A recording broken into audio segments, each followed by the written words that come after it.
Oui, bonjour, François Dehonte, directeur du Conservatoire botanique national de Franche-Comté, Observatoire régional des invertébrés.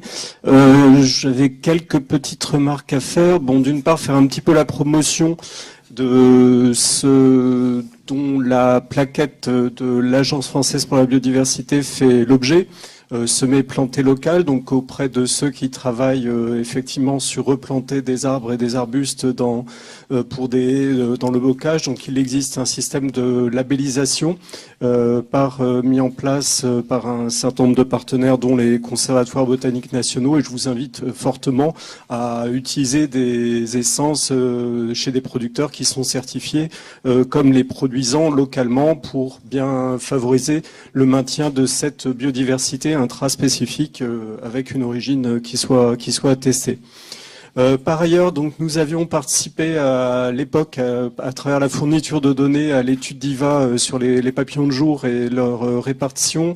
Je voulais juste apporter un petit correctif. Arachnia elevana est donc la carte géographique est une espèce qui est quand même plutôt de forêt claire et de lisière, donc il est assez, je dirais, logique de la trouver à proximité des haies, en milieu prairial où elle va se nourrir. Par ailleurs, pour ce qui est de la diversité, du nombre d'espèces oligolectiques qui sont rencontrées dans des milieux qui sont assez loin des milieux naturels et assez loin des haies, j'imagine que ça repose sur peu d'espèces, qu'on est plutôt sur des données quantitatives en nombre d'individus. Voilà, il ne faut pas en conclure hâtivement que c'est une biodiversité intéressante qu'on va trouver au milieu des champs de colza. Mais ça, j'imagine bien que vous l'avez analysé, puisque dans vos conclusions, on était plutôt sur une conclusion inverse. Enfin, peut-être aussi ne pas oublier que certaines espèces d'insectes, d'oiseaux, sont liées aussi à des milieux très ouverts. Donc, le bocage, c'est bien, mais c'est pas. Il y a certains secteurs et certains enjeux écologiques qui se satisferont plutôt de milieux très ouverts. Je pense par exemple en montagne à l'Apollon, qui souffre énormément de la fragmentation des milieux par une implantation trop forte de buissons. Après, bon, on a aussi des espèces d'oiseaux, Dicnum criard, busard cendré, qui peuvent être menacés, qui sont liés à des milieux très ouverts. Donc voilà, ne faisons pas de l'arbre en milieu agricole l'alpha et l'oméga de la biodiversité, même s'il y contribue fortement. Je vous remercie. Merci beaucoup. Alors, je propose d'enchaîner questions et réponses. Alors, il y avait quelques questions plutôt, ou des remarques, en tout cas, adressées à l'attention plutôt d'Annie Ouin. Moi, du coup, je vais transformer votre remarque en question. Est-ce que votre première remarque en question sur le végétal local, est-ce que, notamment dans le PNR du Gâtinais, ou est-ce qu'en Bretagne, vous utilisez des produits végétaux labellisés végétal local, sachant qu'on en reparlera cet après-midi, mais c'est quand même un sujet qui est important. Voilà. Alors, en fait, en Île-de-France, il y a un groupement d'intérêts économiques qui traite de la question. Aujourd'hui, la disponibilité en plan pour une diffusion large en milieu agricole, c'est pas encore ça. Hein. On est encore dans des toutes petites productions de végétaux locaux. Nous, ce qui nous intéresse davantage, c'est de développer en fait l'autonomie par rapport aux agriculteurs qui souhaiteraient implanter du végétal et travailler sur des techniques de semis forestiers, en fait, semi-ligneux, et du coup organiser des collectes sous des vergers. Donc ça, en fait, c'est un travail qu'on commence à organiser pour pouvoir identifier les vergers les plus intéressants et avoir une banque de graines. Donc ça, c'est vraiment à structurer et on est en train de travailler dessus. Mais aujourd'hui, dans l'état actuel de la production de plants d'origine locale, on peut pas faire face à la demande. Et Thierry Gaynec en Bretagne, du coup oui, je crois que François Cyr va en parler cet après-midi. Ouais. Moi, j'utilise beaucoup. Il y a toujours une question que je mets. Moi, je travaille beaucoup avec des essences arborées, type chêne, châtaignier, etc., qui sont du matériel forestier réglementé. Des forestiers, c'est tracé quand même. On peut demander tel peuplement. Je sais que les châtaigniers que j'achète, ils viennent, par exemple, si je demande du châtaignier, c'est codifié, hein, c'est châtaignier breton, tel peuplement, quoi.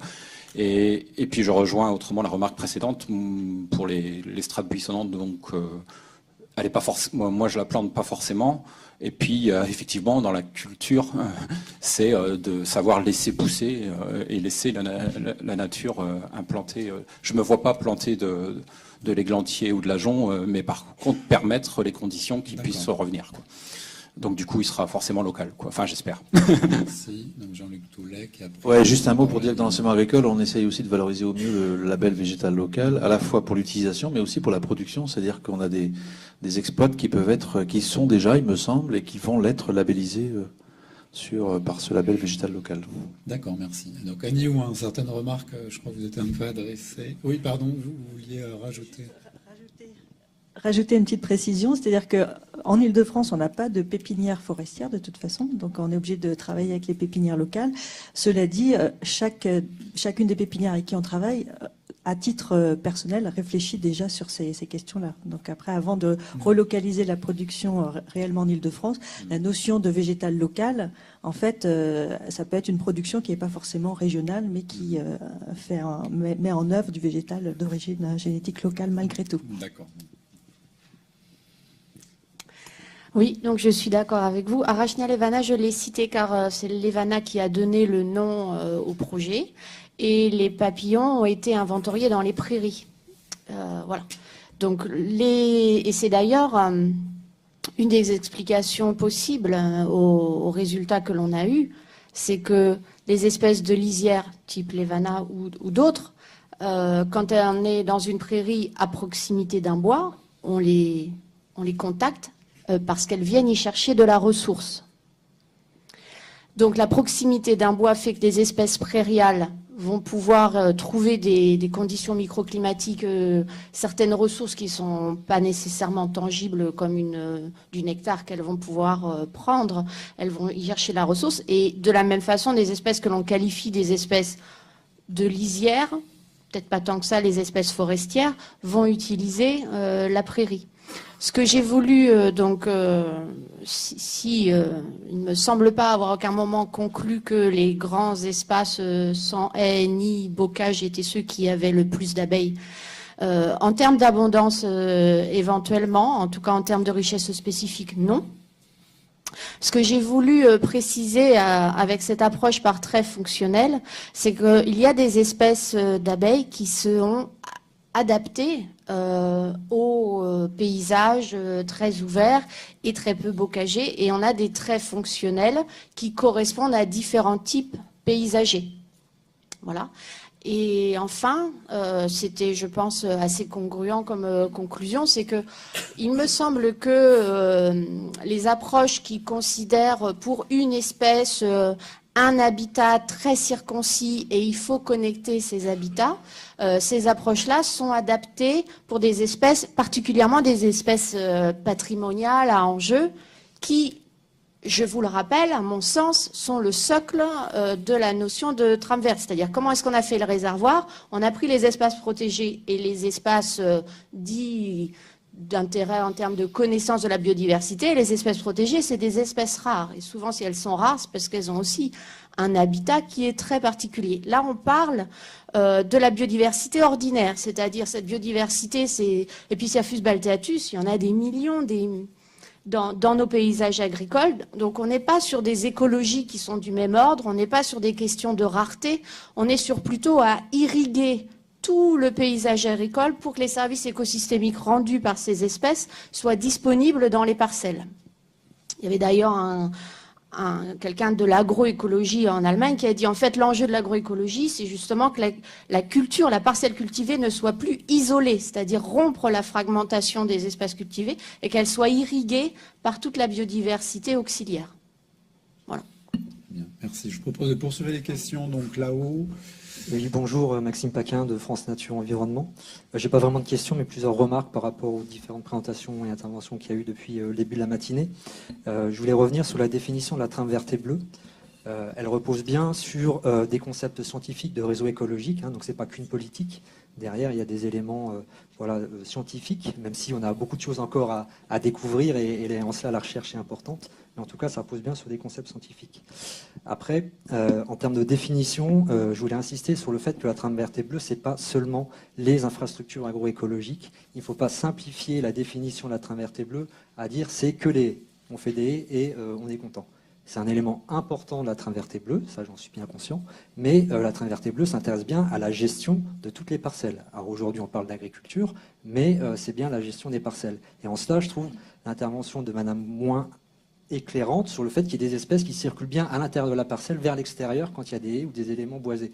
Donc on voit bien qu'on ne peut pas cloisonner à la fois la gestion des haies et la gestion de la parcelle en elle-même.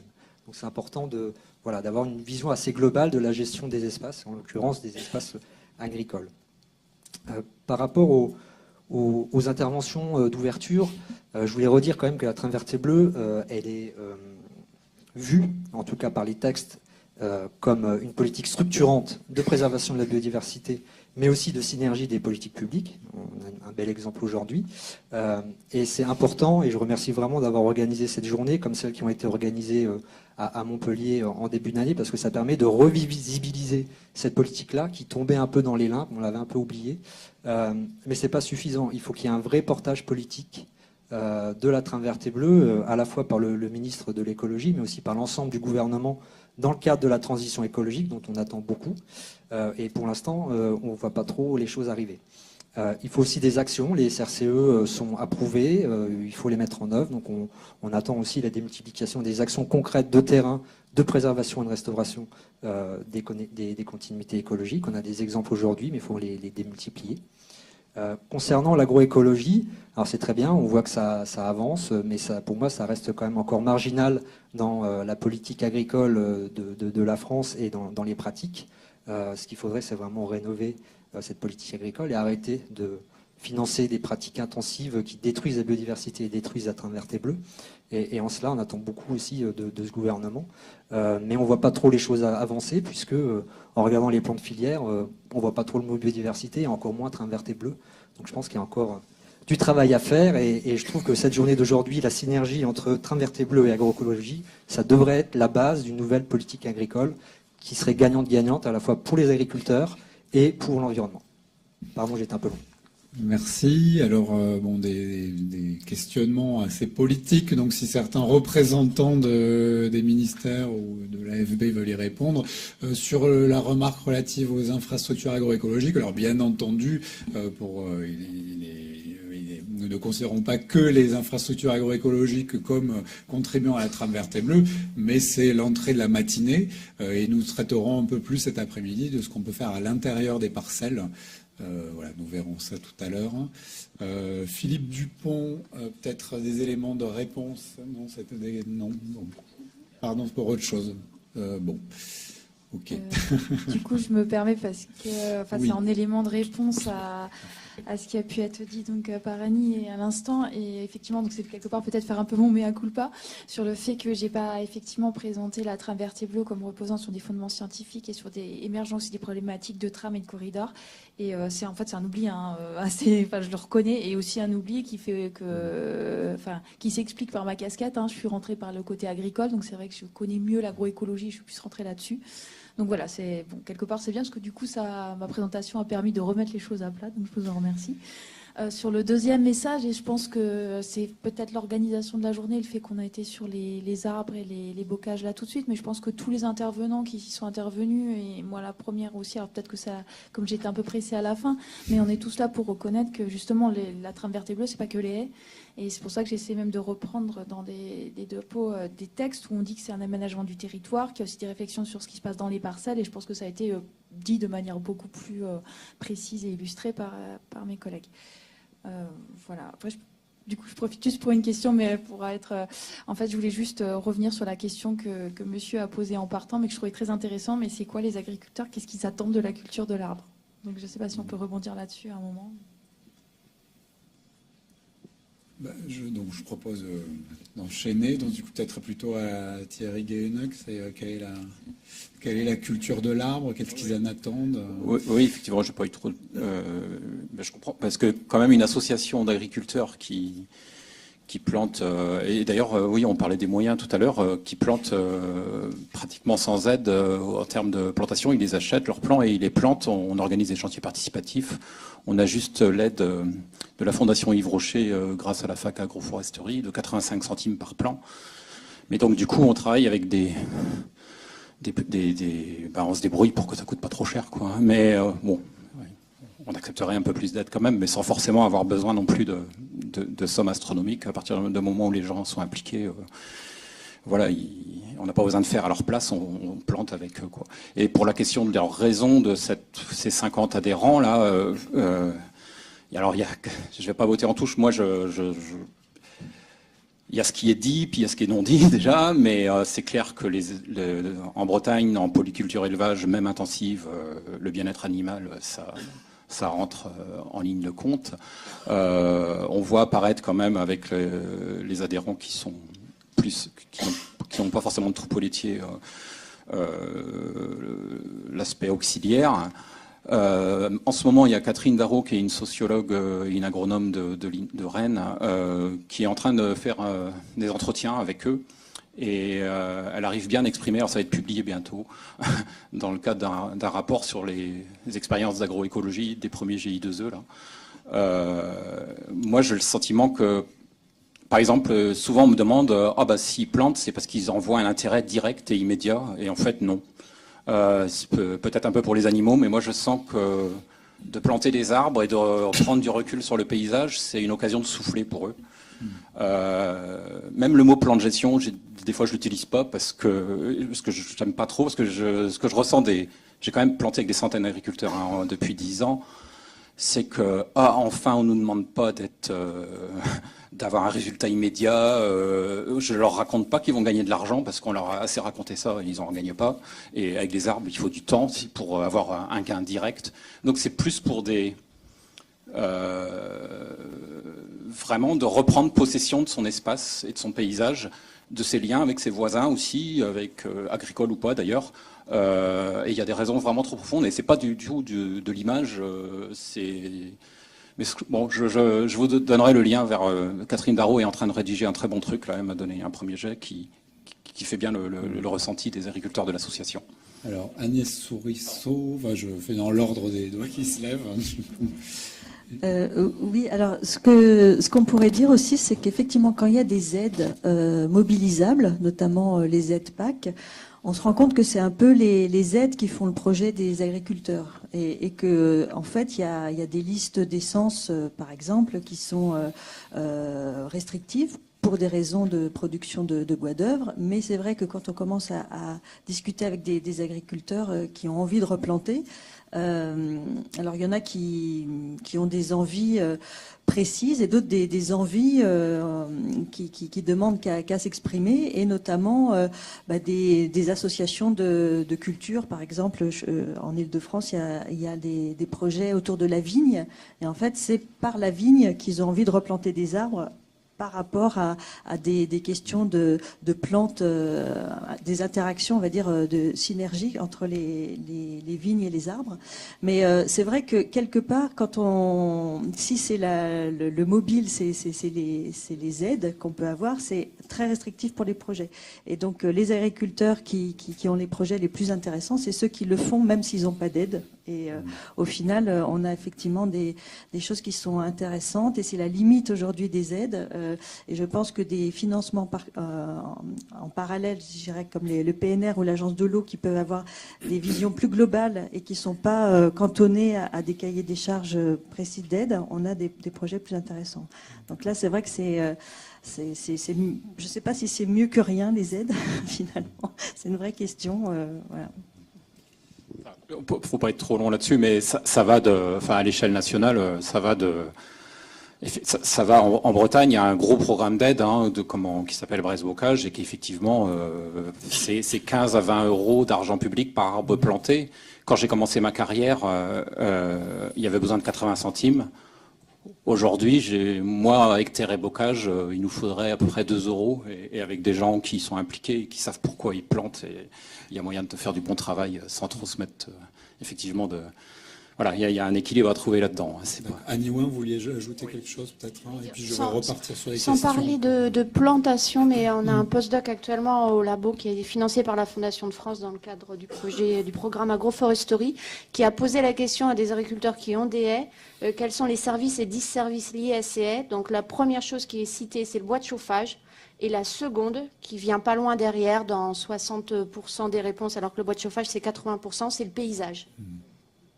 C'est-à-dire l'aspect, le côté esthétique et appartenir à un territoire et contribuer à ce qu'ils considèrent comme une plus-value esthétique de ce territoire. Très bien, merci. Alors, je reviens sur les questions de la salle. Donc Philippe Dupont toujours. Je vous demande de faire des questions concises et ensuite on va devoir enchaîner. Je vous prends 3 dernières questions, des 3 doigts levés, y compris Philippe Dupont. C'est une question de Béotien. Je voulais avoir un peu plus d'éclairage sur les fonctionnalités entre les arbres plantés au sein des parcelles et puis les cultures dans les parcelles en question. Ce qu'on appelait, si j'ai bien compris, les plantations intraparcellaires. D'accord, sur la notion de service un peu écosystémique. Oui, c'est ça, le lien entre les deux. Là, il y a des études qui ont été faites. Après, le lien, en fait, ça dépend. Il y en a qui vont planter des arbres parce qu'ils ont des parcelles très séchantes. Et l'idée, c'est d'arriver à avoir des tampons climatiques. Après, en termes agronomiques, il y a tout ce qui est apport de biomasse, que ce soit les feuilles ou les racines qui sont caduques, qui vont pouvoir amender les parcelles en autofertilité. Après, il y a tout le travail aussi sur les interactions mycorhiziennes, en fait. Donc ça suppose aussi d'agir sur le travail du sol. C'est-à-dire que moins on a de travail du sol, plus on a ce système mycorhizien qui peut permettre aux plantes de communiquer entre elles. En fait, c'est ça l'enjeu. Sans rentrer dans les détails, il y a parfois des effets de concurrence, mais globalement, il y a plutôt des effets synergiques. Merci. Je vous propose de prendre la question de Madame Lao. Oui, allô. Et puis nous terminerons aussi par une Madame dernière Casalongue, question. agence de l'urbanisme de la Corse. C'est une question pour Madame Morin-Pinot. Je voulais savoir pour l'actualisation de la carte des bocages actualisée, si il n'est pas prévu d'utiliser les atlas littoraux pour les espaces remarquables ou caractéristiques du littoral, qui souvent identifient des parcelles sur lesquelles il y a du bocage. Et aussi, je voulais faire une remarque sur ce que disait le directeur du Conservatoire botanique de Franche-Comté sur les essences locales. Évidemment, tout le monde est d'accord, mais rappelez que dans le Code des marchés publics, il y a une disposition qui est la clause environnementale ou sociale qu'on peut intégrer dans un marché public et qui permettra à ce moment-là à la collectivité, pour le cas où évidemment c'est une collectivité publique qui va s'occuper de cette question de la haie, de demander que l'approvisionnement en essence soit local. Voilà, il y a cette clause. Et ce que je voulais aussi dire, c'est que plusieurs fois le mot paysage est revenu. Et en fait, par rapport à ce que disait donc ce monsieur du Conservatoire botanique, qu'il fallait penser quand même au milieu ouvert et que la haie, c'était pas l'alpha et l'oméga la haie ou l'arbre, l'alpha et l'oméga. C'est qu'en fait, il y a des espèces qui ont été citées qui ont besoin de milieu ouvert. Il se trouve qu'en Corse, et on n'est pas les seuls, on a une espèce, par exemple, la citelle de Corse, qui est à la directive oiseaux, à la Convention de Berne, à la CITES, évidemment l'arrêté ministériel pour les oiseaux de 2009, et qui a besoin d'arbres exclusivement. Donc il y a aussi un dogma du milieu ouvert. Et c'est là que j'en viens à la notion de paysage.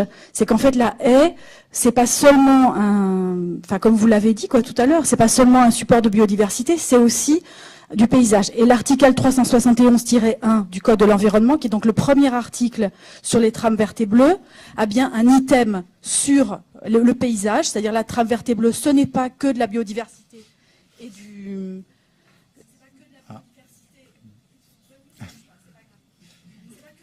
Parce qu'il fallait conclure la question. C'est parce qu'il fallait conclure la question, peut-être, le micro. Non. Allez-y, terminez. C'était juste pour dire que l'élément paysager des trames vertes et bleues, qui avait été voulu par le législateur dès l'article 1er du chapitre sur la trame verte et bleue, il a été dit, donc, on en a un peu parlé, mais il a ce fondement législatif qui est souvent oublié, et on retrouve même en réglementaire la notion de corridor paysager. Donc les haies, ce n'est pas seulement un support de biodiversité et qui pourrait donc poser problème par rapport à ce dogma du milieu ouvert, c'est aussi un élément du paysage. Très bien, merci. Alors, juste un élément de réponse pour ma part ou de complément sur le végétal local. Il existe un guide pour orienter la commande publique, et je crois qu'il doit être en téléchargement sur le site, alors je sais plus, au moins le site de Génie écologique, hein, et peut-être aussi sur le site Rame Verte et Bleue, donc avec des orientations à l'attention des acheteurs publics. Je pourrais pas prendre d'autres questions. On a dit, alors, avant de vous passer la parole, évidemment, je passe la parole à Sophie Morin pour répondre sur le littoral. Oui, donc rapidement, effectivement, à l'étape 2 du projet, j'ai mentionné le fait qu'on irait faire le tour justement des... J'ai peut-être pas été assez précise. On regardera au niveau des atlas de paysages en France, dans l'ensemble. Il y a un travail qui avait été fait dans le cadre du SINP notamment. On va essayer de regarder où se situent les différents... Les atlas de paysages sont beaucoup plus globaux. Tandis que les atlas de la loi littorale, pour les espaces remarquables ou caractéristiques, sont extrêmement précis. Il y a des fiches. D'accord. Je vous propose d'en reparler entre vous, voire de déjeuner ensemble pour en discuter. Merci pour l'information. On n'avait pas encore identifié. Dernière question courte. Oui, vous avez 20 secondes. Oui. Didier Pinsonnet, Conseil général de l'agriculture et des espaces ruraux. Entre les infrastructures dont on vient de parler ce matin, on commence à parler de bioéconomie. Est-ce qu'on pourrait aussi parler de bioéconomie, justement, dans ces éléments de paysage qu'on a évoqués ce matin, au travers des notions de plantes de service? Est-ce qu'il y a des réflexions qui pourraient se faire, s'installer, pour savoir qu'est-ce qu'on pourrait faire d'autre que du paysage, c'est très bien, que des réservoirs à biodiversité? Est-ce que la valorisation en termes de bioéconomie, voire de chimie du végétal, peut se développer dans ces plantes, dans ces cultures, enfin, j'appelle ça des cultures, dans ces éléments du paysage? Bioéconomie. Oui, alors je ne sais pas ce que vous entendez par bioéconomie, mais peut-être vous pouvez préciser. Disons que la bioéconomie, c'est, je dirais, envisager l'ensemble des productions que l'on peut faire à partir d'une production végétale, ou animale d'ailleurs. Hein. On le voit avec certains pôles de compétitivité qui font de la chimie du végétal, par exemple, au niveau de Reims. Est-ce que on pourrait rechercher des productions de molécules intéressantes pour la médication ou pour des substances de biocontrôle? C'était évoqué rapidement ce matin, on y reviendra cet après-midi. Est-ce qu'il y a des réflexions? Est-ce qu'on a fait le tour de la question des aménités que l'on peut produire dans les haies, par exemple? J'ai le micro, mais après je passerai à mes collègues. En fait, je pense qu'il y a 3 filières sur lesquelles on travaille. C'est les filières en lien avec l'alimentation, c'est-à-dire qu'est-ce que le fait d'intégrer des arbres en système productif, ça peut apporter par rapport à la qualité des sols et du coup à la qualité des nutriments, enfin des éléments, des aliments qui vont sortir des parcelles. Ensuite, il y a la filière biomasse en général. La filière pharmacopée aussi. Là où on est le plus avancé, c'est effectivement sur la filière biomasse. Mais là aussi, ça veut dire qu'un arbre en milieu agricole, c'est une culture, donc on le récolte. Quand l'arbre il est protégé au titre des paysages, là, on peut avoir des frictions en fait qui peuvent être assez prégnante sur certains territoires où en fait les enjeux sont pas tout à fait les mêmes. Et pareil, quand on veut valoriser de la biomasse de bocagère, on est beaucoup moins compétitif que la biomasse issue des forêts, des boisements. Donc en fait là, peut-être qu'il y a des choses à faire avec les collectivités. Il y a déjà un travail qui a été mené en Normandie avec une association qui s'appelle Défis ruraux pour mettre en place un label de bois bocage énergie, mais je pense qu'il y a d'autres secteurs, enfin d'autres régions où on travaille aussi là-dessus. C'est-à-dire c'est plus cher. Donc pourquoi les collectivités qui se chaufferaient au bois en fait pourraient avoir un cahier des charges qui permette de valoriser plutôt du bois de haie que des bois issus de forêt. Je propose, alors très rapidement, donc Thierry Guénec, puis Jean-Luc Toulec, et ensuite on va passer à la session suivante. Non, ça me donne l'occasion du coup de parler de la biomasse, parce que c'est quand même un truc qui revient souvent sur le bocage et dans Parce que bois de chauffage, ça ne veut pas dire la même chose déjà que biomasse. Bois de chauffage, c'est le tas de bûches qu'on va faire et qu'on fait chez soi et pour brûler pour soi ou pour la famille. Et puis biomasse, ça veut dire qu'on rentre dans une filière. Et comme tu viens de le dire, exploiter. Enfin, vous avez vu mes photos avec l'évolution du boisement en Bretagne, mais c'est pareil en Normandie, en Pays de Loire. Le boisement en plein progresse, le boisement bocager recule et de plus en plus voilà. Et d'aller. Enfin, moi, je suis extrêmement prudent sur comment dire qu'on va sauver le bocage en mettant une filière bois énergie dessus, alors qu'on a du bois comment dire en masse, voilà, qui est à très bas prix. Ou alors ça veut dire qu'on resubventionne, mais si le but ultime c'est de garder les haies, bah, moi je pense que, enfin nous en tout cas au niveau de terre et bocage, on dit que la haie c'est une culture, mais ça veut pas dire qu'on va c'est l'arbre vivant et debout qui nous intéresse, avec ses fonctionnalités. Et franchement, quand on taille du bois, c'est le moins possible. On en taille un peu quand même. On le broie quand même, mais on ne le vend jamais en bois énergie parce que c'est même pas la peine. On l'utilise plutôt sous forme de bois raméal fragmenté, de paillage pour réutiliser. Certains agriculteurs le réinjectent dans les parcelles et donc là, on revient à l'intérieur des parcelles à partir des bordures, c'est-à-dire pour justement favoriser la mycorhisation, etc. Donc là, on est encore... Et là, c'est pas de l'économique direct, c'est pas de la vente, c'est de l'agronomie pure et dure, quoi. Voilà. Je propose de passer le micro à Jean-Luc Toulec. Oui, s'il vous plaît. Oui, rapidement. Juste quelques mots. Ouais, je rejoins complètement ça. C'est-à-dire qu'on est quand même dans un dilemme aujourd'hui avec l'histoire de haies et d'arbres, puisque on cherche mordicus à essayer de les valoriser économiquement, alors qu'effectivement c'est un enjeu, mais c'est pas le seul. C'est bien la question de la fonctionnalité et de la manière dont l'agriculteur se regarde aussi. On le voit bien à Terre et Bocage dans son territoire. Comment il est intégré là-dedans. Sur l'aspect juste médicamenteux ou fourrager, il y a un casdar qui s'appelle Arbel là, qui va restituer ses travaux le 5 juin, il me semble, qui a travaillé là-dessus, en fait, sur Eline Razulusignan en particulier, sur la valeur fourragère et médicamenteuse des différents arbres, parce que à Mirecourt, on a vu par exemple, il met ses génisses dans les haies et il consomme du saule, de l'aulne, etc. Et il constate, lui, de manière pragmatique, qu'il a moins de problèmes de maladies, par exemple. Donc, quel rôle peuvent jouer, quelles fonctions peuvent jouer effectivement ces haies, ces arbres, en complément de la ressource alimentaire habituelle, c'est un sujet aussi intéressant à intégrer dans la multifonctionnalité, justement. Merci beaucoup à tous.